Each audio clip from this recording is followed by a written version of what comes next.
everybody. So welcome. I am here in California and I am joined by Doughty. You may know her as Ask a Mortician, not Ask the Mortician. I always, our A's and the's in between our names, I get confused, but that's all right. So we're gonna have a discussion today. I'm sure many of you have things you want us to discuss. I know I've gotten emails like, hey, you need to talk to Caitlin about this. But today we're gonna talk about mortuary school curriculum, which I think both of us feel really strongly on. We do, yeah, we have thoughts. Hot takes, we have them. And we're in my front yard, by the way, which is middle of Los Angeles. So there may be ranchera music and body shop and cars revving and ambulances. Oh gosh, ambulances. Maybe we could have an arrest going on like right while we're filming. That would be kind of fun. In my neighborhood, complete possibility. 50-50 chance. So we're going to talk about, and both of us have actually brought classes we would like to see in mortuary schools and lists, but we don't know each other's lists. So we could be completely opposite on some, which could get interesting, or we may be like, yes, that's my number 2 as well. So I'm going to have Caitlin go first on her first class she would like to see on the mortuary school curriculum. When I went to mortuary school, in my day, we had about half a class period on cremation. Over 50% of Americans are cremated. It's no longer okay to have cremation be an afterthought. And yes, the foundation of mortuary schools historically were embalming colleges. They were to treat embalming, or to teach embalming. But in this day and age, we need a lot more on cremation because mortuary schools, I don't know if you would agree with this, aren't just embalming colleges anymore. They're supposed to teach you to be a turnkey, ready-to-go funeral director, mortician, embalmer in your community. So I think that there needs to be a whole class that is on cremation and now aquamation or water cremation. Even if it's not legal in your state yet, it's probably going to be within the next 10 years. So a combination of those two practices, what the family is going to want to know, what goes on inside the cremation machine, what bones and organic bone fragments come out of the machine, what rituals different cultures might do around cremation or aquamation, different memorialization options around cremation and aquamation, and what can be done with the ashes and what can be legally done with the ashes in your particular area or state, and just kind of everything cremation. That would be my first class. So, and that's going to piggyback on one of mine actually with just disposition, like a whole semester or quarter on disposition options, how to discuss them with families, how to sales them, but not in a salesman to upsell, but our purpose is not just to get a family through, but how we can use their disposition choice to continue our relationship. So it's not just we're going to cremate and give them back, but how we as funeral directors can more be part of what they want to do. So more of an event planner thing, but how to discuss all of that. So going and seeing a water cremation or aquamation, going and watching a flame cremation, going to a green burial and seeing the shrouding and the hole and why you only dig at this depth and why you do these things. So that way when families are asking, hey, can I take home mom's skull intact after the cremation? Like, you know, whether you can actually do that, because people ask these things a lot. And they want to know about the mushroom shroud or the burial pod or all these things that you hear about, but we're not educated on.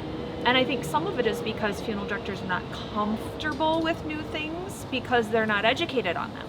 So if you get that foundation at school on all these different areas, you just go right into the workforce with that base knowledge. So agreed. Yeah, and one of the things, that's a great idea. I love that. And one of the things that I think works so well at my particular funeral home is that we are always ready to chat at any time about any question they have about any aspect of the industry. And we often hear, I think this happens online a lot, you see funeral directors say, we don't do green burial. Green burial's a myth, people don't want it. You can't tell me that people don't have questions, that they didn't see an NBC News article about it or a Fox News article about green burial and they're like, wait a second, what is this? Even if they're never gonna choose it, as the professional, as the funeral director, you should be able to just like gab with them. Right. And share that information and be well-rounded in your general industry and disposition knowledge. Well, it's like going to a doctor and saying, hey, let's talk about this type of an illness, and them saying, well, nobody in our area ever sees that, so Yeah. we don't need to talk about it. When you would hope that a professional who's supposed to be an expert in an industry could talk to you about any area of that industry with some level of competency rather than, I have no idea. So it's nice to be able to converse with them, even if you don't have, like, a water cremation is not legal in your state. Like in Michigan, it's not legal. But if somebody asks me, I know where I can go. You know what it is to do that. And I can say, it's not legal here, but I can give you a price for going to somewhere where it is, because we'll just drive you there, or we'll do this, or we'll do that. Finding the solution to their question, or to, some people have really strong, I mean, if they want to be naturally buried, they firmly, strongly believe in that, and they don't want to hear, oh, we're gonna have to embalm you first because that's what we typically have done, instead of the greater answer, which is, we will make that happen for you, and I'll figure out how to buy a shroud and do all this other and make it happen. And the public is smarter now, Yes. too. So I think a lot of funeral directors have this sort of sense of like, the public's trying to come test me.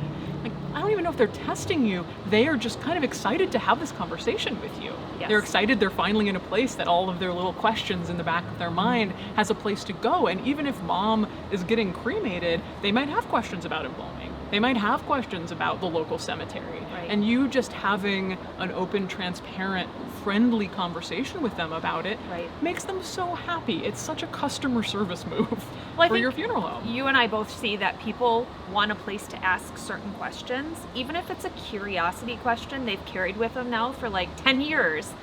They're like, sometimes they get in front of a funeral director and they're like planning, and then they go, you know, I've always wanted to ask somebody Every this. time, literally every and time. something gets slipped in, and I think we get it in emails and comments and things on videos because they don't know where else to ask it. But people are curious about all sorts of things, even if it's like headstones or anything related to the business. They just want a place. So I feel like if we're educated on our base about all the disposition choices and all the things that are out there, it makes us just look more credible. And so building those students, like you said, in those areas, especially cremation, come on, that's... Cremation, 50%. Like, I can still see people in, you know, areas that don't have a lot of natural burial options being like, we don't do that. But cremation at this point, Yeah. It's a little more commonplace than... literally more than half the people. Come on, folks, we gotta teach cremation. All right, second one, right? Yes. Okay, my second one is not so much a completely new class as it is reform to an existing class, Okay. which is in restorative art in general, or embalming / restorative art. I would like to see more focus on people of color and how they are prepared, Oh, including one. their hair, including one. their skin tone. I don't remember getting much specific education about that, even in Los Angeles, which is incredibly diverse. One of the Yes. most diverse. This neighborhood I live in is one of the most diverse in the United States by racial and ethnic markup. So I'd like to see more on that, because even if you are not going right now to work in a funeral home that has many Black clientele or many Latino clientele, you never know where you're going to work. Yeah. You want to be a practitioner that can go anywhere and help anyone. And there was a really good blog that pointed this out, that all of the mortuary school heads are white. Oh, You that know, is so when true. you're working on the hair and you're working on curling the hair, it's just white hair. Yeah. And that's not going to help you in every community. So having the default to be white in those classes, I think, has not served us well to have a diverse community engagement. That's so good. That's so good. I love this. Thank you, because Kari. because I wouldn't have thought of that, but it is so true. I know that there are some continuing ed courses that are popping up, like Joelle the Grave Woman is one, how to care for someone that's African American. And I love that she's terms- speaking out so explicitly about that. I think that's important. would have never thought, but it's something maybe I don't encounter it often, but it is such good information to know, because I remember taking care of somebody at mortuary school, and he had braids. He had these beautiful braids, and I'm like, do I have to take those out and redo them? Because they were to the point you knew that his family would want them redone. And he had a head wound, and I'm like, I don't even know where to start. And they're like, oh, somebody will come in to do that at the funeral home. No big deal. Right, but like it would be nice to know. Even that, it's more like you're maybe not going to become an expert on how to do black hair. that's a thing that people spend years to be good at. But even learning how to have that conversation where you go, okay, this person might want their own hairdresser to come in. Being able to have that conversation with the family where you're like, okay, I'm gonna fix the head wound, I'm gonna repair this, that's what I do. Do we wanna talk about having your own hairdresser come in to fix the hair after it's done? Should I be there with the hairdresser so they're not alarmed by what's going on there, and we can kind of work on this as a team? If you don't wanna touch it with a 20-foot pole, you're not gonna get the family the best result. Agreed. That's so good. Right. We moved slightly because the sun was on our tail. We'll take it though. Sun is good. Okay. Yeah, you're in California, baby. I know. Here you it's are. warm. We're outside. Back home, I'm like in a sweater inside with a California. fireplace. All right. What is your number 2? So my number 2 is arrangements. I think this is a huge thing that is not focused on. It's like this little segment. Even though it's like half your job. Yes. Sometimes more. Sometimes more. If you are just doing maybe the funeral director side or even just the arranger side, sometimes compartmentalized businesses, that's all you're doing every day, all day. But you're not good at it always because you're not taught how to engage families. So I would love to see a whole semester quarter on arrangements where you sit in with different variety. Because sometimes when you do your apprenticeship, you're sitting with one funeral director and you learn one way. So learning from different people, but also taking a focused sales approach and a focused counseling, because I think both of those are really important during the arrangement, is counseling with the family, getting to know them, how to connect with people, and teaching somebody that as much as you can, because some of that's just natural and you can't teach it.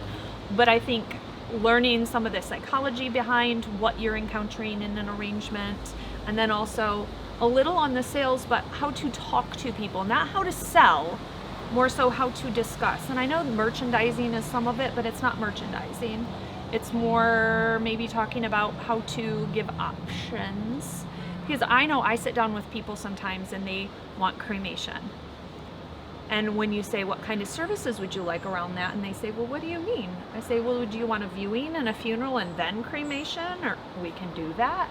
Like, it's still such a shock to some people that they can do other things with cremation and it's not just this disposal system that I think has been ingrained in some of society.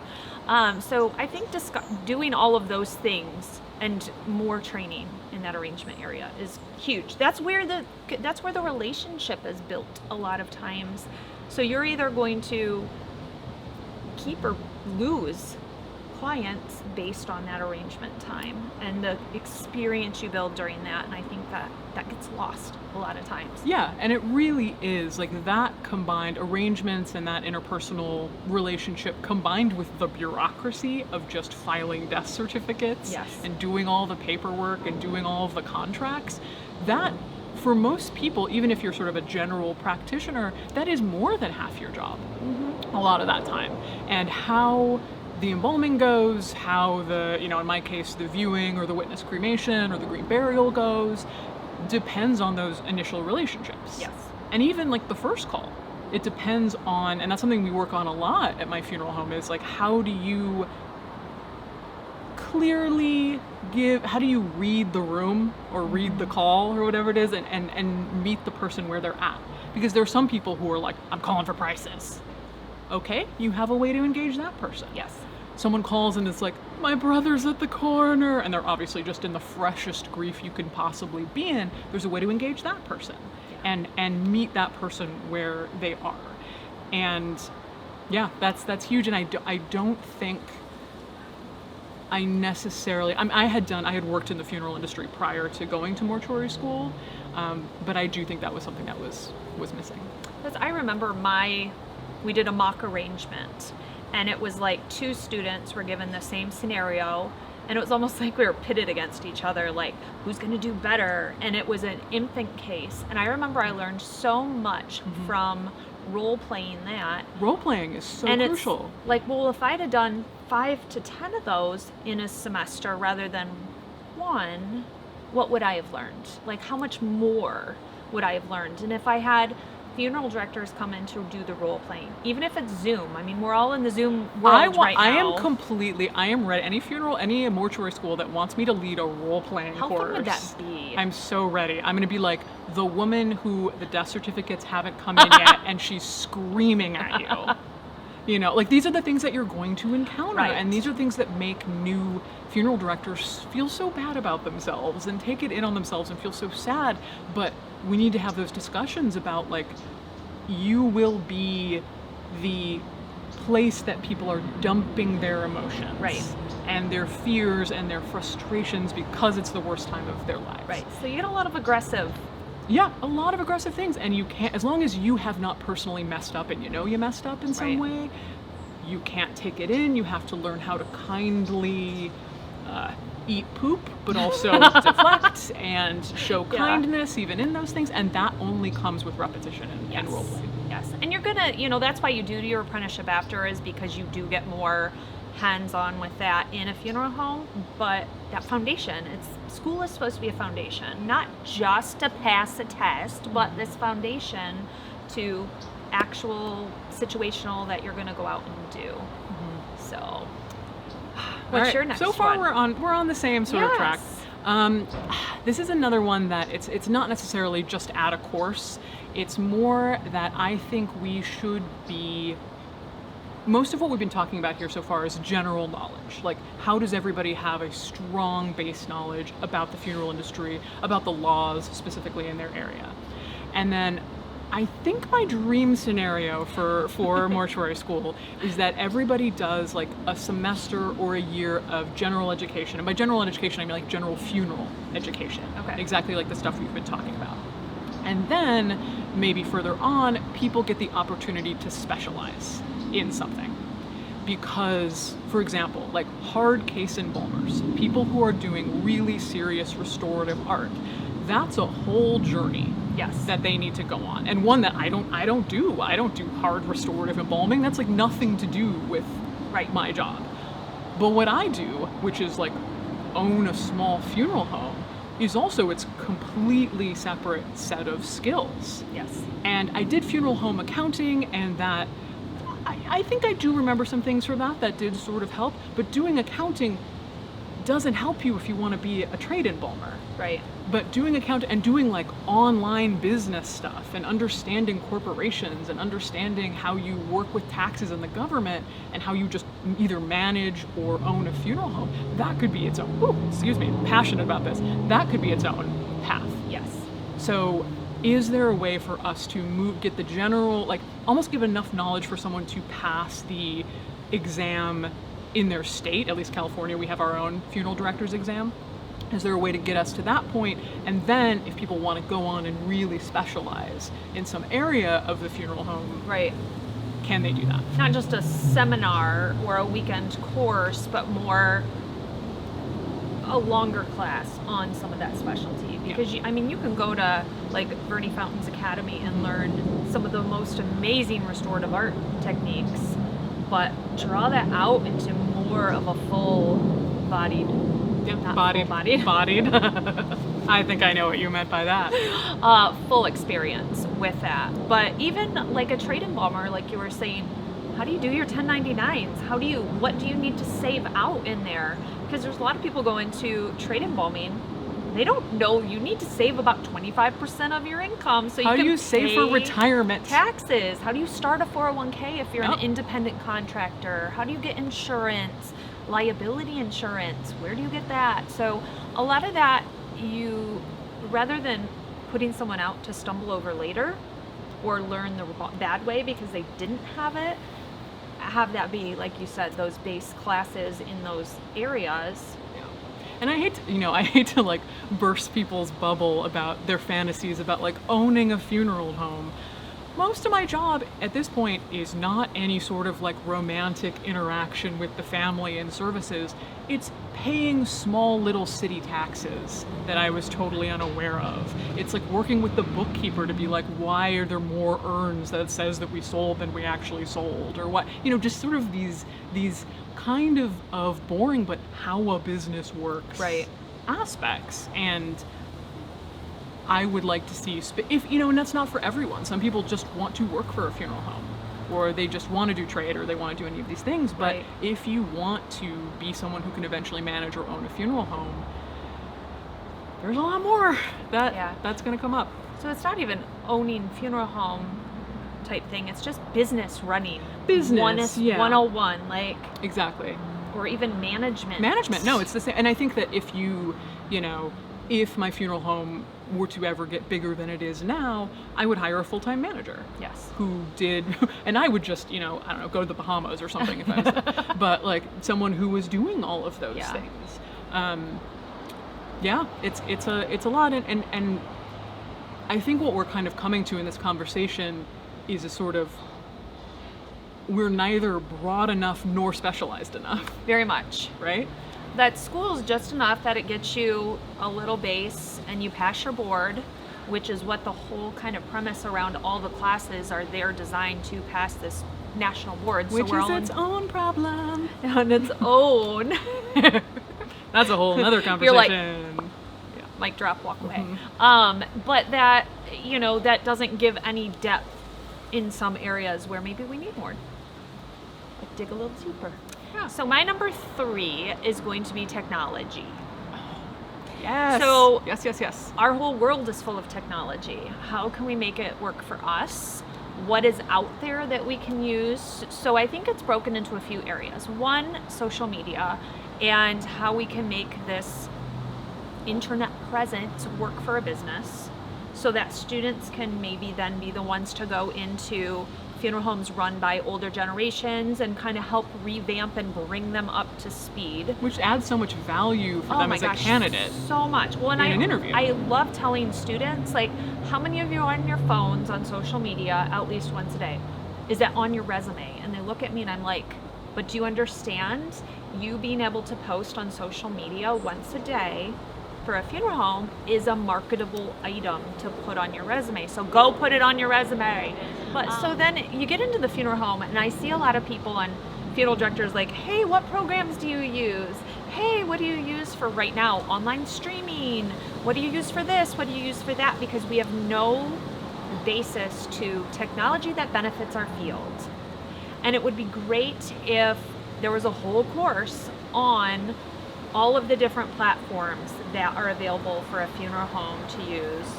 Like at your funeral home, what do you use for like director's assistant or Kraken? My business partner has his own that he created. Perfect. Which is amazing because we can constantly tinker with it and constantly change how it works for us and how it functions, which is an amazing thing. And that's obviously a unique situation that we have going on. Yeah. But online arrangements are what people want. They are the wave of the future. Right. And just so, doing it from home. Doing it from home. And that doesn't mean, and this is always something I feel like it's important to make clear, that doesn't mean you're sending them some PDFs and it's over. Right. All you're doing when you do that is you're still having the same conversation. You're still answering all the questions, you're still engaging, you still have that really rich relationship with the family.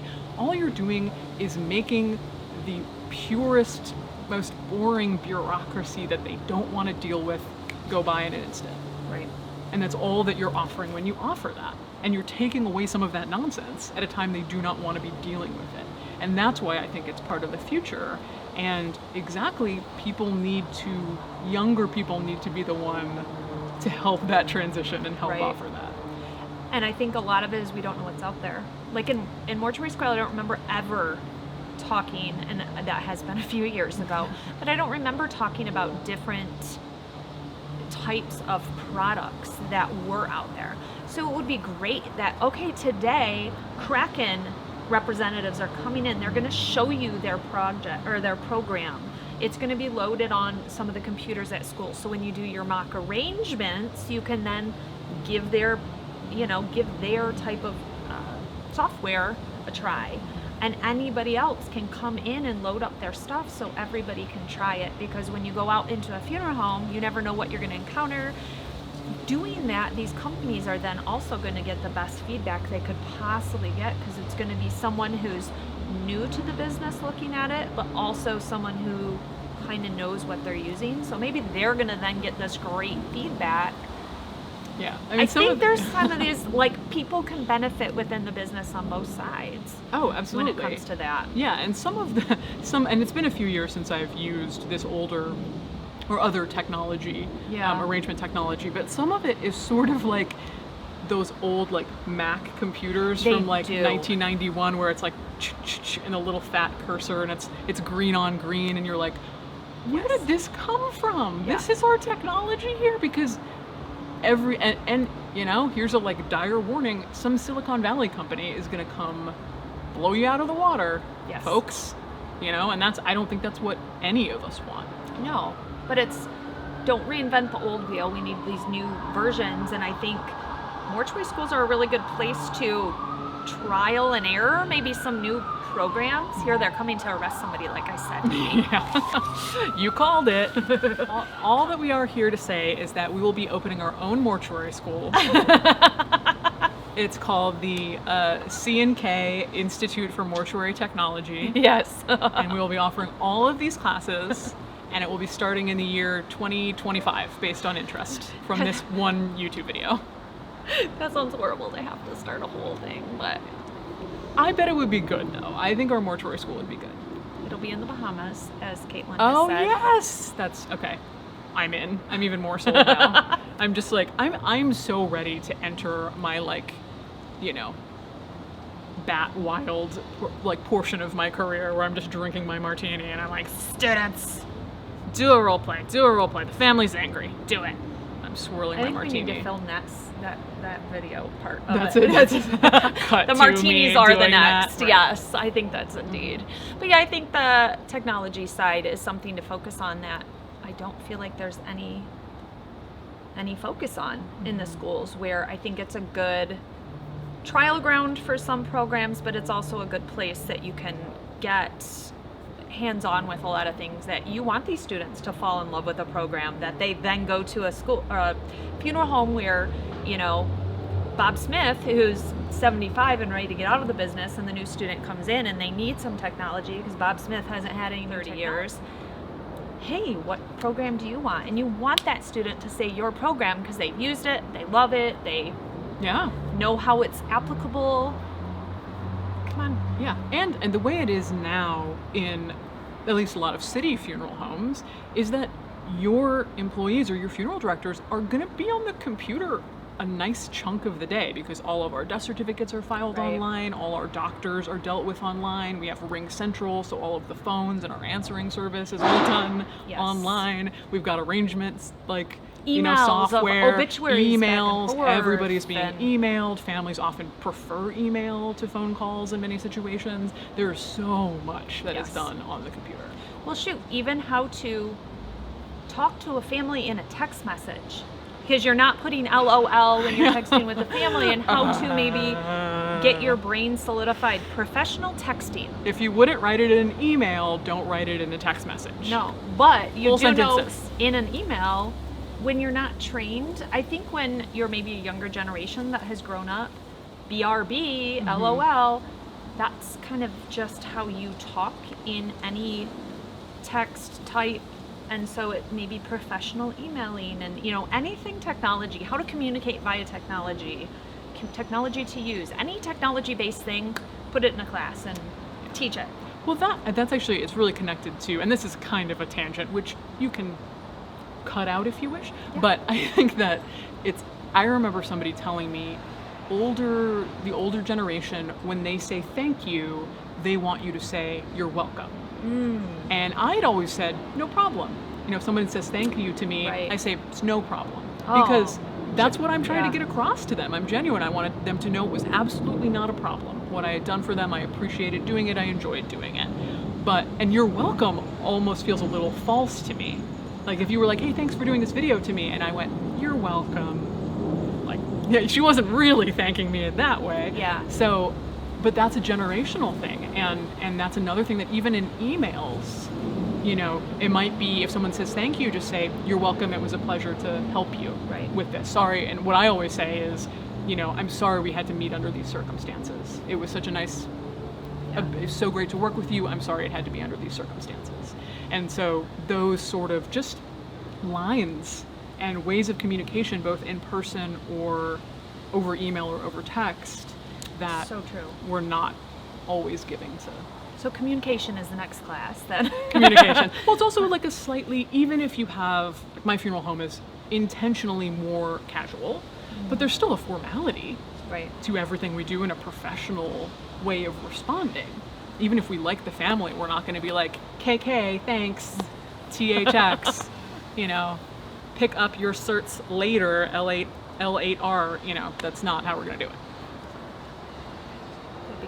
Yeah. Somebody's going to come along. That's a whole theme funeral home of that specifically. The emoji funeral home. Mm-hmm. So that is our formulation for the perfect mortuary school. Vision. Our vision. So if you have a class you have thought should be at a mortuary school, drop it in the comments. We'd love to hear your thoughts on these. These are just kind of our whimsical, pulled together ideas from things we've seen in practice, things that maybe we thought were lacking when we went to mortuary school, which was a couple years ago for me. Same, yeah. More than a couple years ago. But we know there's good vision in the future, and as the industry changes, so does school. And we see that happening in some places, but maybe not enough and in bolder ways. So maybe someone will hear this and take up some of our ideas. Yeah, and to be fair, like if I go to an NFTA conference or something, I often, or get emails from specific instructors or professors at mortuary school who are like, I'm doing this, I'm changing the textbook to reflect this. Yes. I'm putting green burial in this, I'm putting, reconstructive techniques for Black families in this. Like there really are making that specific effort. So kudos to the people who are in the trenches, who are trying to add this type of curriculum to your work. Very much. So thanks for joining us, Caitlin and Kari. I love the alliteration. And we'll see you guys soon. Bye. Bye.